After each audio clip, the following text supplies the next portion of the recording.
बिस्मिल्लाहिर्रहमानिर्रहीम। अस्सलाम वालेकुम नाज़रीन, आप यूट्यूब चैनल देख रहे हैं। मैं इमरान ख़ान हूँ। आज 23 अक्टूबर 2025 है। 23 अक्टूबर 2022 को शहीद अरशद शरीफ को शहीद किया गया था कीनिया में। आज तीसरी बरसी है और मुझे ये वक्त इसलिए भी याद रहता है कि मैं रात को लाहौर में था अपने घर में। मेरी पहली मरतबा शहीद अरशद शरीफ की वालदा से उस दिन बात हुई थी और उन्होंने मुझे पूछा कि ये ख़बर जो चल रही है ये ठीक है। तो मैं कैसे तस्दीक करता एक वालदा के सामने, वो बड़ा मुश्किल वक्त था। फिर उन्होंने कहा कि तुम इधर आ जाओ। कहाँ पे हो? मैं घर में था लाहौर में। मैं वहाँ से फिर इस्लामाबाद गया अरशद भाई के घर। फिर जो कुछ हमने अगले चंद दिनों में देखा या बर्दाश्त किया वो बहुत तकलीफ़ दे था। ख़ास तौर पे जिस तरह नून लीग की क़यादत ने मजाक उड़ाया, मरीम नवाज़ ने जो किया शहीद अरशद शरीफ की मैयत के साथ, वो चीज़ें हम कभी नहीं भूल पाएंगे। फिर जिस तरह उस वक्त के DGISI और DGISPR उन दोनों ने आके एक प्रेस कॉन्फ्रेंस की और लोगों को गुमराह करने की कोशिश की। फिर जिस तरह उस वक्त के मीडिया को दबाव डालकर ये कहलवाया गया कि ये एक हादसा था जो कीनिया में हो गया। फिर कभी कोई कहानी कभी कोई कहानी, लेकिन हक़ाइक़ पता चले तो वो वही निकले कि जनाब अरशद शरीफ साहब को वहाँ पे कत्ल किया गया और वो हादसा नहीं था, वो बाकायदा मनसूबाबंदी के तहत कत्ल किया गया। तो कीनिया में तो मिल गया कुछ हद तक इंसाफ शहीद अरशद शरीफ की फ़ैमिली को, लेकिन पाकिस्तान में आज तक इंसाफ नहीं हुआ। आज तक FIR ही दर्ज नहीं हुई जो उनकी वालदा ने दरख्वास्त दी। शहीद अरशद शरीफ की वालदा की एक दरख्वास्त है जो मुबशर ज़ैदी साहब ने और बहुत सारे हमारे दोस्तों ने ट्वीट कर रखी है। वो दरख्वास्त आज भी मौजूद है सोशल मीडिया पे, जिसमें उन फ़ौजी अफसरान के नाम हैं जिनके बारे में अरशद शरीफ ने और उनकी फैमिली ने बताया था कि इनसे उनकी जान को ख़तरा है। तो वो FIR आज तक दर्ज नहीं हुई। एक सो मोटो नोटिस हुआ था जिसमें मैंने ही वो कंपेन चलाई थी, पाकिस्तानियों से दरख्वास्त की थी कि चीफ़ जस्टिस को लेटर लिखो सब मिलकर। इमरान खान साहब से भी रिक्वेस्ट की थी, उन्होंने भी लेटर लिखा था, मुझे आज भी याद है। मैं ख़ुद गया था उनसे लिखवाने के लिए। तो इतने लेटर लिखे पाकिस्तान ने कि सुप्रीम कोर्ट ऑफ पाकिस्तान का जो डाक का सिस्टम है वो चौक हो गया था। फिर सुप्रीम कोर्ट को नोटिस लेना पड़ा सो मोटो, लेकिन बदकिस्मती से 26वीं आईनी तरमीम पास हो गई और सो मोटो का इख्तियार भी सुप्रीम कोर्ट का ख़त्म हो गया और वो जो एक केस चल रहा था वो भी नहीं रहा। लेकिन इस केस के बारे में मैं एक बात बताता हूँ कि जो लोग अरशद शरीफ की शहादत के ज़िम्मेदार हैं वो बहुत डरे हुए हैं, बहुत घबराए हुए हैं। यानी मैं ज़ाती तौर पे ये जानता हूँ कि उन्हें सबसे ज़्यादा जिन चीज़ों की फ़िक्र है उनमें से एक शहीद अरशद शरीफ का कत्ल भी है, क्योंकि इसके बहुत सारे गवाह पाकिस्तान में मौजूद हैं और वक्त आने पे ये सारी चीज़ें आपको नज़र आएंगी। मुझ पर, साबिर शाकिर भाई पर, समी इब्राहिम साहब पर, दीगर सहाफ़ियों पर और अरशद शरीफ पर मुकदमात एक साथ हुए थे और हमारे मुद्दई भी मिलते जुलते ही थे। वो मुद्दई सारे पाकिस्तान में ही हैं, कहीं भागे नहीं हैं। उन मुद्दईयों से हमने बात की है, वक्त बदलेगा वो बयानात देंगे, वो बताएंगे उन्हें किसने मजबूर किया था हमारे ऊपर मुकदमा दर्ज करने के लिए। वो पुलिस वाले भी सारे वहीं पर मौजूद हैं। ये लोग जब अपनी कुर्सियों से उतरेंगे ना तो ये भागेंगे पाकिस्तान से, क्योंकि इनके पास पाकिस्तान में रुकने की जगह नहीं बचेगी और पाकिस्तानी इनको छोड़ेंगे नहीं। और पाकिस्तान का पूरा मीडिया अरशद शरीफ के केस में मुद्दई बनेगा, ये मैं जानता हूँ। अभी तो मीडिया डरा हुआ है, कोई लोग बात करते हैं, कोई नहीं करते, कोई लोग गोल मोल बात करते हैं, कोई लोग बात को छुपाते हैं। बहुत कम शहीद अरशद शरीफ के ऐसे दोस्त हैं जो बात कर पाते हैं, बहुत सारे नहीं कर पाते। लेकिन मैं ये जानता हूँ कि लोग बात करेंगे। जब वक्त आएगा तो सारे खुलकर निकलेंगे और बाहर आकर बात करेंगे। बस इस इशू को जिंदा रखने की ज़रूरत है। ये सारे किरदार एक दिन कटहरे में आएंगे। अरशद शरीफ की वालदा की दरख्वास्त के मुताबिक FIR भी होगी और फिर ये लोग इंसाफ के कटहरे में आने के बाद सज़ा भी पाएंगे, यहाँ भी पाएंगे, अगली दुनिया में भी पाएंगे। इन्होंने बहुत जुल्म किया, बहुत जुल्म किया इन्होंने। नाज़रीन, इमरान खान साहब ने कहा था कुछ अर्सा पहले कि उनको बार बार पेशकश की जाती है। कभी कहा जाता है पाकिस्तान से बाहर मुंतकिल कर देते हैं, कभी कहा जाता है बनीगाला मुंतकिल कर देते हैं, कभी कहा जाता है कि आपको जनाब आज़ाद कर देते हैं। यानी बार बार इमरान खान साहब को डील ऑफ़र की जाती है और इमरान खान साहब इनकार कर देते हैं। आज से कुछ अर्सा पहले मोहसिन नकवी ने इमरान खान साहब को मुखातिब करते हुए ये ट्वीट किया था कि इमरान खान साहब बताएं आपको किसने डील ऑफ़र की है। कोई आपको डील ऑफ़र नहीं की और बड़ी बड़ी बातें कर गया मोहसिन नकवी उसी एक ट्वीट के अंदर। लेकिन आज मोहसिन नकवी जिन पार्टियों का मरहून मिन्नत है, या जिनकी वजह से मोहसिन नकवी आज सेनेटर बना हुआ है, उनके अहम तरीन रहनुमा वफाकी वजीर तारक फजल चौधरी साहब ने स्टेटमेंट देके मोहसिन नकवी को झूठा साबित कर दिया और इमरान खान को सच्चा साबित कर दिया। तारक फजल चौधरी साहब एक टॉक शो में बात कर रहे थे, आसमा शरादी साहिबा का टॉक शो था, उनके साथ अवैस अहमद साहब मौजूद थे, मुस्तफ़ा नवाज खोखर साहब भी मौजूद थे। तो उन्होंने कहा कि तहरीक इंसाफ दरखास्त देकर इमरान खान साहब को बनीगाला मुंतकिल करवा ले, यानी तहरीक इंसाफ दरखास्त दे, इमरान खान को बनीगाला मुंतकिल कर देंगे।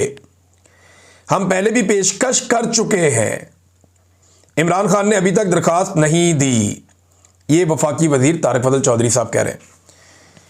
यानी नवाज शरीफ साहब को अस्पताल पहुंचाना हो तो ये घुटनों पे बैठ जाते थे PMLN वाले, पाकिस्तान से बाहर पहुंचाना हो तो 50 रुपए के स्टाम्प पेपर के ऊपर निकाल देते थे। हमेशा नवाज शरीफ ने डील की है, आसिफ अली जरदारी ने डील की है, लेकिन इमरान खान डील नहीं करना चाहते। वो अपनी ज़ात के लिए डील नहीं करना चाहते। वो कहते हैं एस्टेब्लिशमेंट आए बैठे बात करे, उन्होंने निकलना कैसे है बाहर, हम इलेक्शन करवा के पाकिस्तान खुद संभाल लेंगे। तो एक्चुअल तो मामला यह है कि एस्टेब्लिशमेंट के कब्जे से पाकिस्तान निकले, हुकूमत चाहे बाद में किसी की भी आ जाए। यानी अभी मकबूलियत अगर PTI की है तो एक आधी हुकूमत उनकी बन जाएगी, अगर डिलीवर करेंगे तो दोबारा बनेगी, नहीं करेंगे तो पीपल्स पार्टी की या PMLN की बन जाएगी। ये ऑब्वियस है, पॉलिटिकल पार्टीज एक के बाद एक हुकूमतें बनाते रहते हैं। प्रॉब्लम यह है कि एस्टेब्लिशमेंट का कोई सियासत में किरदार नहीं होना चाहिए, लेकिन बदकिस्मती से वो सियासत में किरदार अदा करते हैं। अब एक मरतबा फिर जो है वो साबित हो गया कि इमरान खान साहब ने जो कहा कि उनको बार बार पेशकश की जाती है, वो इमरान खान साहब की बात दुरुस्त थी। मोहसिन नकवी साहब ने गलत बयानी से काम लिया था। ये तारक फजल चौधरी साहब के स्टेटमेंट से ये पता चलता है। देखिए, मैं आपको ये बता देता हूँ जो मेरे पास इंफॉर्मेशन है कि एस्टेब्लिशमेंट इमरान खान साहब से बात करना चाहती थी। एस्टेब्लिशमेंट ने यह फैसला भी कर लिया था कि यास्मीन राशिद साहिबा को छोड़ दिया जाएगा, पब्लिक का बहुत प्रेशर था, और शाह मोहम्मद कुरैशी साहब को भी रिहा कर दिया जाएगा।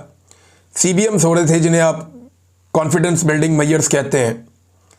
ये चीज़ें चल रही थी मई से पहले, लेकिन मई में जब इंडिया और पाकिस्तान का मार्का हुआ उसमें पाकिस्तान को कुछ फ़ायदा हो गया। वो जो फ़ायदा हुआ तो मिलिट्री एस्टेब्लिशमेंट को थोड़ी सी ऑक्सीजन मिल गई पब्लिक में, तो उन्होंने वो फैसला अपना तब्दील कर लिया। जहाँ पे वो उस वक्त पाकिस्तान तहरीक इंसाफ की मिन्नतें कर रहे थे बातचीत करने के लिए और रास्ते निकालने की बात कर रहे थे। मैंने आपको बताया भी था एक वीलॉग में कि मुझे तक रब्ता करके एक दो लोगों ने ये दावा किया कि जनाब बड़ी जल्दी हालात ठीक हो जाएंगे, मिलिट्री एस्टेब्लिशमेंट अपने आप को सियासत से अलग कर लेगी। तो मैंने उस वीलॉग में भी ये कहा था कि जब तक ये नहीं कर लेंगे तब तक हमें यकीन नहीं करना चाहिए, ये कहानियाँ ही होती है। लेकिन फिर जब इंडिया और पाकिस्तान का मार्का हुआ, इन्हें थोड़ी सी ऑक्सीजन मिल गई पब्लिक के अंदर, या पब्लिक के अंदर इनकी गेम बेहतर हो गई, तो इन्होंने साथ ही कहा जी नहीं, अब कोई मुज़ाकरात नहीं, कोई चीज़ नहीं, फ़ौरन ये पॉइंट ऑफ नो रिटर्न पे वापस पहुंच गए। लेकिन अब दोबारा से उनके हालात पतले होना शुरू हो गए हैं। आजकल खबरें ये दी जा रही हैं या दिलवाई जा रही हैं, लेकिन खबरें आ रही हैं, खबरें ये दी जा रही हैं कि हुकूमत और एस्टेब्लिशमेंट में कुछ प्रॉब्लम्स क्रिएट हो गए हैं। एस्टेब्लिशमेंट के जो करीबी लोग हैं, जैसे कि मोहसिन बेग साहब हैं या इस तरह के और कोई सहाफ़ी हैं, वो अब हुकूमत के ऊपर ख़ास तौर पे पंजाब हुकूमत पे और इधर उधर तनकीद करना शुरू हो गए। मोहसिन बेग साहब का अपना एक प्रॉब्लम भी है कि उनके जो तीफ़ी भट्ट का कत्ल हुआ, पुलिस ने जो उन्हें कत्ल किया वहाँ पे मावराए अदालत, मावराए कानून लाहौर में, तीफ़ी भट्ट का बड़ा लाहौर में नाम है, बहुत सारे हवालों से लोग जानते हैं। वो एक जो लाहौर का पूरा एक अंडरवर्ल्ड है, वो इस तरह के लोग हैं। और भी बहुत सारे लोग थे और इनकी दुश्मनदारियाँ पुरानी चलती रही हैं और मुख्तलिफ़ किस्म के मामलात इनके बड़े पेंडिंग हैं, बहुत सारे मुकदमात इनके ऊपर हैं, इनके मुखालिफिन के ऊपर भी हैं, ख़ानदानी दुश्मनियाँ भी चल रही हैं। तो तीफ़ी भट्ट ने नवाज शरीफ वगैरह को बड़ी सपोर्ट भी माजी में की हुई है और मोहसिन बेग साहब के इन लोगों के साथ अच्छे ताल्लुकात। हो सकता है उनको उस बात का भी गुस्सा हो कि ये ज्यादती हुई है, लेकिन जनाब मोहसिन बेग साहब और दीगर जो कई सहाफ़ी हैं वो अब हुकूमत पे तनकीद कर रहे हैं। जो रुकी हुई थी वो तनकीद पहले नहीं हो रही थी, लेकिन इसका मतलब हरगिज़ ये नहीं लेना चाहिए कि आसिम मुनीर साहब नवंबर में घर जा रहे हैं। ये मेरे ख्याल में कबल वक्त होगा। नवाज शरीफ के बारे में आप कोई प्रिडिक्ट तो नहीं कर सकते। नवाज शरीफ का प्रॉब्लम है ये कि वो अपने अलावा किसी और को ताकत के किसी ओहदे के ऊपर बैठा हुआ नहीं देख सकता। नवाज शरीफ के लिए ये बर्दाश्त करना भी बहुत मुश्किल है कि मेरा भाई वज़ीर आज़म पाकिस्तान बना हुआ और मैं क्यों नहीं बना। यानी इनका शरीका भी होता है ना। ये लास्ट टाइम जब बनाना था तो शाहिद खाकान अब्बासी को बना दिया था नवाज शरीफ साहब ने, शहबाज शरीफ साहब को नज़रअंदाज किया था। तो ये एक नवाज शरीफ साहब का प्रॉब्लम तो है कि वो किसी जर्नैल को, किसी सियासतदान को अपने से ऊपर नहीं देख सकते, उन्हें मुकम्मल ताकत पसंद है। दूसरा, एक और चीज़ भी आपको ध्यान में रखनी पड़ेगी कि मौजूदा जो आर्मी चीफ है इसने ट्रंप के साथ अच्छे ताल्लुकात बनाए हैं। और एक बात और भी देखें कि जो DGISI है उसे एक्सटेंशन मिल चुकी है पाकिस्तान में। तो एक फेज तो तय हो चुका है कि DGISI वो एक्सटेंशन ले चुके हैं। आर्मी चीफ के ट्रंप के साथ अच्छे ताल्लुकात हैं, 5 साल वाला कानून पहले बना हुआ है। तो क्या वाकई आसिम मुनीर साहब नवंबर में घर चले जाएंगे? तो मेरे ख्याल में ये इस तरह की चीज़ें बाद वक्त फैलाई जाती हैं ताकि थोड़ा सा जो लोगों के अंदर एक मोमेंटम बन रहा है या रिएक्शन आ रहा है, लोग थोड़े मुतमईन हो जाए। लोगों को जब लगता है कि वो बगैर लड़े जीत सकते हैं तो वो लड़ाई का इरादा तर्क कर देते हैं। बाद औक़ात ऐसी चीज़ें इसलिए भी फैलाई जाती हैं। कोई वजह नहीं है कि इस तरह के किसी प्रोपेगेंडा पे भरोसा किया जाए। हर जमहूरियत पसंद को आसरा दिया जाता है वक्ती तौर पे और फिर वक्त भी निकल जाता है। आजकल नून लीग और पीपल्स पार्टी वालों को आप देख रहे हैं ना, वो आपस में नूरा कुश्ती कर रहे हैं। ये नूरा कुश्ती है। जैसे ही इमरान खान मैदान में आएगा आप देखिएगा ये दोनों मिलकर इलेक्शन लड़ेंगे। जैसे ही इमरान खान मैदान में आएगा आप देखिएगा ये इकट्ठे हो जाएंगे और ये इमरान खान के दुश्मन बन जाएंगे और ये एक साथ मिलकर इमरान खान को मारेंगे। ये नूरा कुश्ती इसलिए कर रहे हैं कि अपने अपने हलकों में अपने अपने लोगों को थोड़ा सा एक्टिवेट करें, क्योंकि इनके कारकुन की अब ये कैपेसिटी रही नहीं कि वो पाकिस्तान तहरीक इंसाफ का मुकाबला करे या उनके बयानिए का मुकाबला करे, लेकिन एक दूसरे के बयानिए का मुकाबला ये कर सकते हैं। तो इसलिए कारकुन को मुतहर्रिक करने का इन्होंने एक नया तरीका निकाला है, उस पर आजकल काम कर रहे हैं। राणा सनाउल्लाह का एक बयान आया, उसको आप नज़रअंदाज नहीं कर सकते इस मौके पर, क्योंकि थोड़ा अजीब बयान है। उन्होंने कहा जी, फील्ड मार्शल आसिम मुनीर के होते हुए सियासतदानों ने अगर मौका गंवा दिया और मसाइल हल ना किए तो शायद कल कोई ऐसा आ जाए जो उनको मौका ही ना दे। मेरी बात याद रखें। ये राणा सनाउल्लाह साहब ने बात की। इसके 3 पहलू हैं। नंबर 1 तो ये है कि फील्ड मार्शल के जाने के बाद, यानी इनके होते हुए सियासतदानों ने मौका गंवा दिया और कोई नया आ गया, इसका मतलब यह है कि राणा सनाउल्लाह साहब एक इशारा दे रहे हैं या फूड फॉर थॉट दे रहे हैं। जैसे कि मैंने पीछे आपको बताया भी, हो सकता है वो सोचने के लिए लोगों को एक मुहैया कर रहे हैं कि जनाब ये इस तरह सोचो कि फील्ड मार्शल जा भी सकता है। अब फील्ड मार्शल बनने का फायदा क्या, जब जाना ही था। तो जाने वाने का इरादा तो किसी का नहीं। इस कुर्सी पे जो आता है वो जाता नहीं है, उसे भेजना पड़ता है। आज तक आर्मी चीफ की कुर्सी पे जो भी आया वो गया नहीं, उसे भेजा गया। आसिम मुनीर साहब भी जाने के नहीं है, उनको भेजना पड़ेगा। जनरल बाजवा जिस वक्त अपनी स्टिक हवाले कर रहे थे आसिम मुनीर साहब की, तो उनकी बॉडी लैंग्वेज आपको याद है, एक मुर्दा बॉडी लैंग्वेज थी उनकी, जैसे कोई धक्के दे के चला रहा है। तो जाते हुए कोई भी खुश नहीं होता, सब नाराज होते हैं, सब परेशान होते हैं। तो आसिम मुनीर साहब ने भी जाना थोड़ी, इनको भेजना पड़ेगा। जो भी आर्मी चीफ होता है वो ऐसे ही होता है। अब वो ये इशारा दे रहे हैं कि शायद ये चले जाएं और कोई और आ जाए, लेकिन साथ ही वो ये कह रहे हैं कि सियासतदानों को मिलकर बैठकर बात करनी चाहिए। देखें, जब भी कभी गर्मियां आती हैं ना, तो हुकूमत मुकर जाती है पाकिस्तान में, जी हमने कोई मुज़ाकरात नहीं करने, क्योंकि गर्मियों में तहरीकें ही नहीं चलती। आप देखें कि अप्रैल, मई, जून, जुलाई, अगस्त, सितंबर तक हुकूमतें घास ही नहीं डालती अपोजिशन को।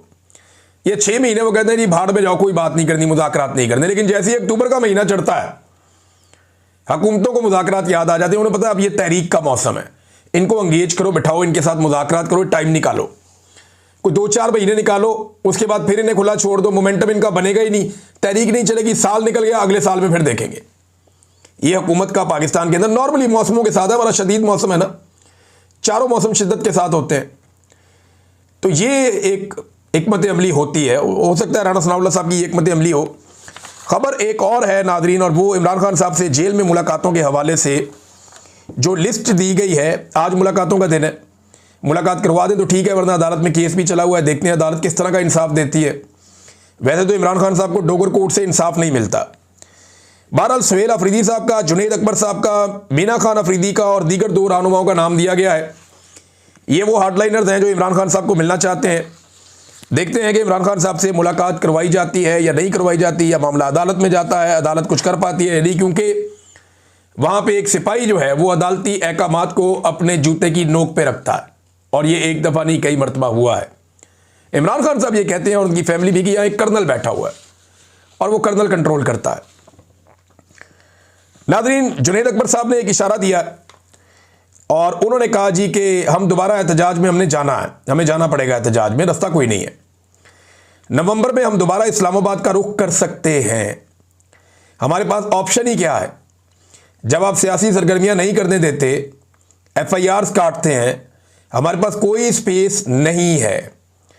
हमारे वोटर जब मिलने आते हैं तो वो इमरान खान का पूछते हैं, और मुझे इस बात का खौफ है कि लोग कहीं खुद ना निकल आए। ये जनाब जुनैद अकबर साहब ने कहा। अब जुनैद अकबर साहब ने इशारा दिया कि नवंबर में आ भी सकते हैं। कुछ लोग पार्टी में कह रहे हैं जी अभी तक कोई हमारा फैसला नहीं हुआ, लेकिन इमरान खान साहब ने अभी तक कहा तो नहीं, लेकिन वो कह भी सकते हैं। फिलहाल सुहेल अफरीदी साहब ने मोमेंटम बनाना शुरू कर दिया आज से। अब वो निकल रहे हैं आहिस्ता आहिस्ता, मुख्तलिफ जगहों पे जाके वर्कर कन्वेंशंस, कारकुनों से खिताब, उन्होंने एक्टिविटीज़ शुरू कर दी हैं जो एक्टिविटीज़ किसी बड़ी तहरीक से पहले आपको शुरू करनी होती है। तो सुहेल अफरीदी ने खैबर पख्तूनख्वा के हद तक ये एक्टिविटीज़ शुरू की हैं। आखिरी खबर नाजरीन जो मैं आपके सामने रखने वाला हूँ वो ये है कि पाकिस्तान में जो भी आवाज़ उठाएगा उसके ऊपर मुकदमा दर्ज होगा। आवाज़ उठाना पाकिस्तान में इस वक्त सबसे बड़ा जुर्म है, चाहे आप सेनेटर हैं, रुकन असम्बली हैं, कौमी असम्बली के, सूबाई असम्बली के, आप कोई भी हैं, लेकिन अगर आपने पाकिस्तान में आवाज़ उठाई जुल्म के ख़िलाफ़ तो आपको पीका का सामना करना पड़ेगा, मुकदमात का सामना करना पड़ेगा।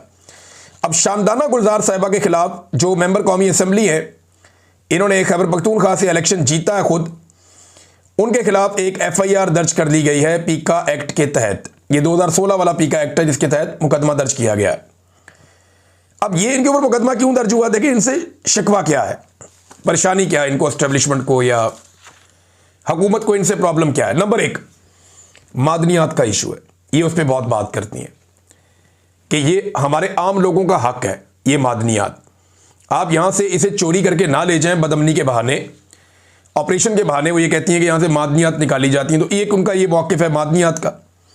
फिर ऑपरेशन के ऊपर उनका वही स्टांस है जो इमरान खान साहब का है। फिर इमरान खान साहब के केसेस के हवाले से बहुत खुलकर बोलती हैं, उनकी कैद के हवाले से।